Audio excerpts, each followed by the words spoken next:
கோபம் டிவி நேயர்களுக்கு வணக்கம். நான் உங்கள் சின்னா. வெல்கம் டு த ஷோ அறிந்ததும் அறியாததும். 1982-2026 ரஜினியின் அதே குணம் கமலுடன் கைகோர்க்கும் அதே பலம்.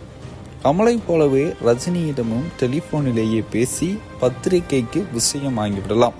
சில நடிகர்கள் போல நேர வாங்க பேசலாம் என்று நம்மை அலைகழிக்க மாட்டார். இவரிடம் நான் கவனித்த பாராட்ட வேண்டிய ஒரு குணம், மற்ற நடிகர்களை பற்றியோ அனாவசியமாக கமெண்ட் அடிக்க மாட்டார். ஏன் வாயையே திறக்க மாட்டார். ஒரு முறை பில்லா ஷூட்டிங்கின் போது இவரிடம் மற்ற நடிகர்களை பற்றியும் நடிகைகளை பற்றியும் வேண்டுமென்றே மெதுவாக பேசி பார்த்தேன். என் பேச்சை லாவகமாக இந்த காதில் வாங்கி அந்த காதால் விட்டு கொண்டிருந்தார். அதே சமயம் சிரித்து கொண்டே வேறு எதை பற்றியோ எனக்கு சுவாரஸ்யமாக விளக்கி கொண்டிருந்தார். சில நடிகர்கள் நடிக்க செட்டுக்குள் வந்துவிட்டால் பேசுவதற்கு அல்லது பக்கத்து செட்டுக்கு என்று வெளியே போய்விடுவார்கள்.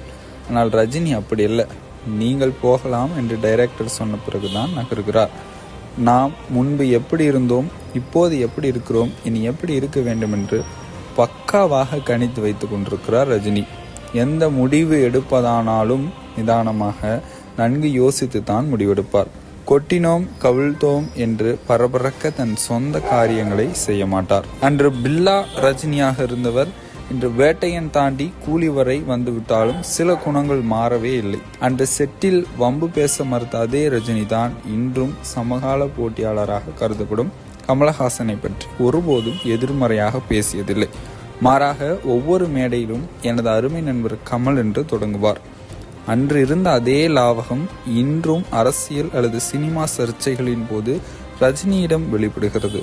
எதை உள்வாங்க வேண்டும், எதை அப்படியே விட வேண்டும் என்பதில் அவர் இன்னும் பக்காவாக இருக்கிறார்.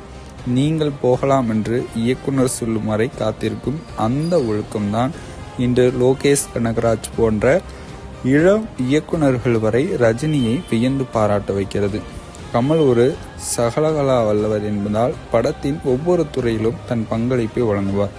ஆனால் ரஜினி தன்னை ஒரு இயக்குனரின் நடிகராக இன்றும் நிலைநிறுத்திக் கொள்கிறார். எப்போது படம் பண்ண வேண்டும், யாரிடம் பண்ண வேண்டும் என்பதில் இன்றும் அவர் காட்டும் நிதானமே 4 தலைமுறைகளை கடந்தும் அவரை முதலிடத்தில் வைத்திருக்கிறது.